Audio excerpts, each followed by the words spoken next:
October 9 তারিখে Bangladesh Hong Kong.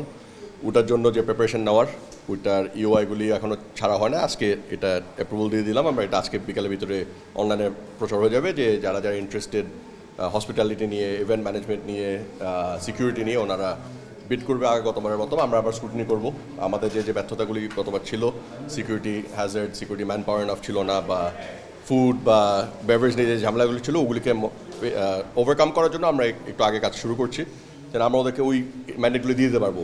Plus pricing নিয়ে একটু ঝামেলা ছিল গতবার, যে অনেকজন দর্শকের অভিযোগ ছিল পানির দাম বেশি ছিল।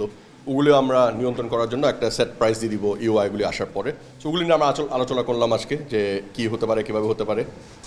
আমাদের ভিতরে একটা সাব কমিটি করে নিয়েছি আমরা 2-3 জনের ভিতরে, যারা মাঠের দায়িত্বতে থাকবে, যারা হসপিটালির দায়িত্বতে থাকবে, যারা টিকিটিংয়ের দায়িত্বতে থাকবে। এগুলি নিয়ে আমাদের আলোচনা হলো যে আমরা কীভাবে কে কোন দায়িত্ব নিব, এবং আমাদের আগামীতে প্ল্যান কি কি অনুষ্ঠান হতে পারে, কি আয়োজন হতে পারে দর্শকদের জন্য, ওটা নিয়ে কথা বলেছি।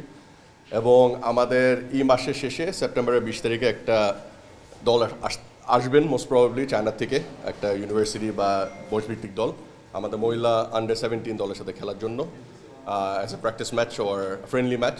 তো ওটার জন্য কী আয়োজন করতে পারি, কমলপুর রেডি হবে নাকি হবে না, ওটা নিয়ে আমরা একটু আলোচনা করলাম। যদি ওটা না হয় আমাদের ব্যাকআপ অপশন কী। সো ওটা যদি না রেডি হয় তাহলে আমাদের ব্যাকআপ অপশন হলো মোসরে জাতীয় স্টেডিয়াম। গতবার যেটা ছিল একই জিনিস থাকবে, TV rights, ticketing, broadcasting, food, তারপরে সিকিউরিটি, মানে ইভেন্ট ক্লিনিং যে সার্ভিসটা ছিল, ইভেন্ট ম্যানেজমেন্ট, এগুলো সব এটার ভিতরে থাকবে। আর যদি কেউ আগ্রহ প্রকাশ করে আমাদের খেলাকে স্পন্সর করার জন্য, বাংলা টুর্নামেন্ট স্পন্সর করার জন্য, টাইটেল স্পন্সর, এগুলিও চলে আসবে এখানে। ওইটা এখনও ঠিক হয় নাই, ওটা নিয়ে আলোচনাও হয় না। আমাদের মেইন দায়িত্ব প্ল্যানটা হলো আগে আমরা টিকিটিং পার্টনারটাকে এস্টাবলিশ করে ফেলি, ওই প্ল্যাটফর্মটাকে আমরা চেক করব। গতবার যে ঝামেলাটা ছিল ওটার জন্য আমরা কিন্তু এবার এক্সপার্টদের সাথে কথা বলছি যে আমরা বট টেস্ট করবো, যেন 100টা বা 500টা বট, যদি 5 লক্ষটা বট যদি একসাথে ট্রাই করে সিস্টেম ইউজ করতে, কি দাঁড়ায়। প্রত্যেকটা এজেন্সি যারা যারা আমাদেরকে বিড করবে ওদের এটা এগেন্স্ট একটা রান টেস্ট করবো ওদের বিরুদ্ধে। আমরা আজকে যদি ইউআই দিয়ে, আমাদের আইডিয়া হলো আমরা আগামী সোমবারে সব জমা নিব। নেক্সট উইকেতে স্ক্রুটিনি করে সবাইকে ডেকে সবার সাথে কথা বলে নেক্সট উইকের ভিতরে একটা ডিসিশন দিয়ে দিব।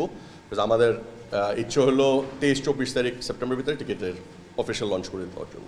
আমরা অলরেডি আজকে ডিসিশন নিয়েছি, আমরা 9 ডিভিশনের জিওসি সাহেবের সাথে দেখা করতে যাবো, যেটা আমি আগে বলেছিলাম যে আমরা সেনা মোতায়েন চাই, ওনাদের সাপোর্ট চাই।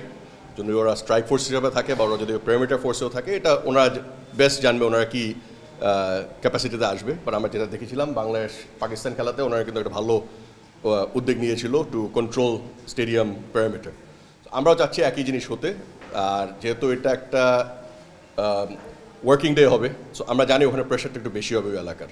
তো ওই প্রেশারটাকে হ্যান্ডেল করার জন্য আমার মনে হয় এটার জন্য আমরা ডিএমপির সাথে অলরেডি একটা মিটিং চেয়েছি, ওনাদের সাথে কমিশনার সাহেবের সাথে কথা বলবো। আমরা চাবো যে ওনাদের পক্ষ থেকে একজন যেন আমাদের বোর্ডে এসে বসে অ্যাজ আ রিপ্রেজেন্টেটিভ আমাদের কম্পিটিশন কমিটিতে, যেন ওনারা সিকিউরিটি উইদিন মেনটেন করতে পারে, যেন আমাদের ইনএক্সপিরিয়েন্স নিয়ে আমরা না চলতে হয়। ওনাদের একটা এক্সপিরিয়েন্স লোক যেন আমাদেরকে সাপোর্ট করে, যেন ওনাদের দায়িত্বতে থাকে উইদিন এ স্টেডিয়াম, যেটা বললেন শৃঙ্খলা বজায় রাখা, এটা ওনার দায়িত্ব থাকে। পুলিশ এবং সেনাবাহিনী যেহেতু জি বিগত 2 ম্যাচের আইন নিয়ে এটা বেশ জনগণের আগ্রহের জায়গা, সেটা নিয়ে কোনো জানতে পারছি কিনা আজকে? ওইটা আপনাদেরকে উইদিন 24 to 48 আওয়ার্সের ভিতরে জানানো হবে। আজকে আমরা ফাইনালাইজ অলমোস্ট করে ফেলেছি, এটা এখন ইসি কমিটির কাছে, প্রত্যেকটা ইসি মেম্বারের কাছে চলে যাবে। ওনারা পেলে তখন অফিসিয়ালি ওনারা জানিয়ে দিতে পারবে, বা যদি আমাদেরকে ম্যান্ডেট দেয় তখন আমরা জানিয়ে দিব। বাট অফিসিয়ালি কাজ শেষ, অ্যান্ড আমি বলতে পারি যে উইদিন 48 আওয়ার্সের ভিতরে আপনার একটা কোনো কিছু ঘোষণা পাবেন। আচ্ছা, স্টেডিয়ামের গেটগুলো ভেঙে ঢুকে যাচ্ছে, সেক্ষেত্রে গেটগুলো আরও মজবুত করা বা এরকম কোনো প্ল্যান আছে কিনা? যখন জনস্রোতভাবে আসে তখন আসলে সেনাবাহিনীরও কিছু করার থাকে না, সেনাবাহিনীর সংখ্যা তো জনস্রোতের সাথে বেশি না, সেক্ষেত্রে এই বিষয়গুলো আসলে কোনো কিছু দেখবেন কিনা? আমরা প্ল্যান করছি, আমরা অলরেডি একটা 2-3টা আইডিয়া নিয়েছি মাথায়, যে ইন্টারন্যাশনাল খেলা যখন বিদেশে হয় কীভাবে করে। আমরা যেটা দেখেছি আমাদের যে রেলিং গেট যেগুলো ছিল ওগুলি ফেল করেছে। আর আপনি জানেন এখানে মাটিতে গাড়ার কোনো সিস্টেম নাই, রাস্তার উপরে বাঁশগুলি দেওয়া হয়। তো যতক্ষণ না আপনি স্টেবল করেন জিনিসটাকে, এটা মুভমেন্টের চান্স অনেক থাকে। আমরাও চেষ্টা করতেছি কীভাবে প্ল্যাটফর্ম ক্রিয়েট করা যায়। আমরা কথা বলেছি ইভেন্ট ম্যানেজমেন্ট কোম্পানির সাথে যারা অতীতে করেছিল, ওদের সাথে মত বিনিময় করে দেখেছি যে এখানে একটা প্ল্যাটফর্ম করা যায়, যদি ইটের প্ল্যাটফর্ম করা যায়, এখানে বাসটা ওখানে গাড়ানো হবে, উইটার স্টেবিলিটি যদি আনতে পারি। এভাবে 2-3টা উদ্যোগ মানে চিন্তা করছি, কোনটা বাস্তবায়ন হবে এটা জানি না এখনও, বাট আমরা চেষ্টা করবো যেন ওই এন্ট্রি সিস্টেমটা যে ব্যারিয়ারগুলি আছে ওগুলিকে যেন আরও স্টেবল আর ফোর্টিফাইড করা যায়, যেন ওগুলি সরানো না যায়। স্ক্যান করে করে আসলে অনেকগুলো মানুষ ঢুকে তো অনেক সময় লেগে যায়। আমরা দেখেছিলাম নেদারল্যান্ড বাংলাদেশ ম্যাচে যেটা হইলো, মানুষ রাগ করে পরে ভেঙে ঢুকে গেছে, মানে তাদের তর্স হচ্ছে না, ম্যাচ শুরু হয়ে গেছে, তারা ঠিক খেলা দেখবে, টিকিট আছে হাতে। তো সেম পরিস্থিতি বাংলাদেশের ম্যাচেও হতে পারে। সেক্ষেত্রে স্ক্যান করে বা এই জিনিসটাকে কীভাবে দ্রুত করা যেতে পারে, বা কোনো আধুনিক কোনো প্রযুক্তি আছে কিনা দ্রুত মাথায় ঢুকানো?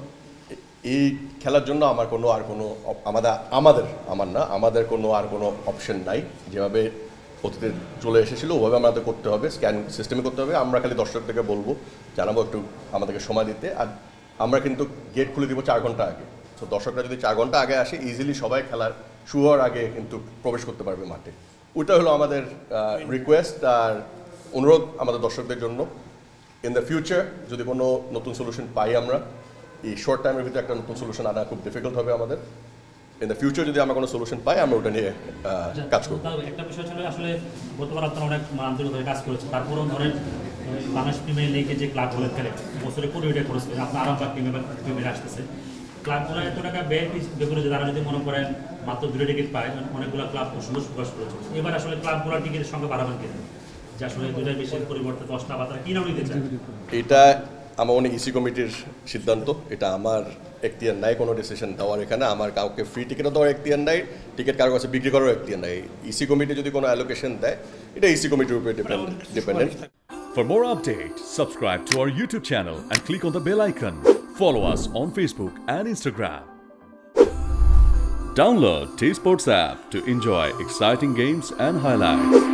Visit tsports.com.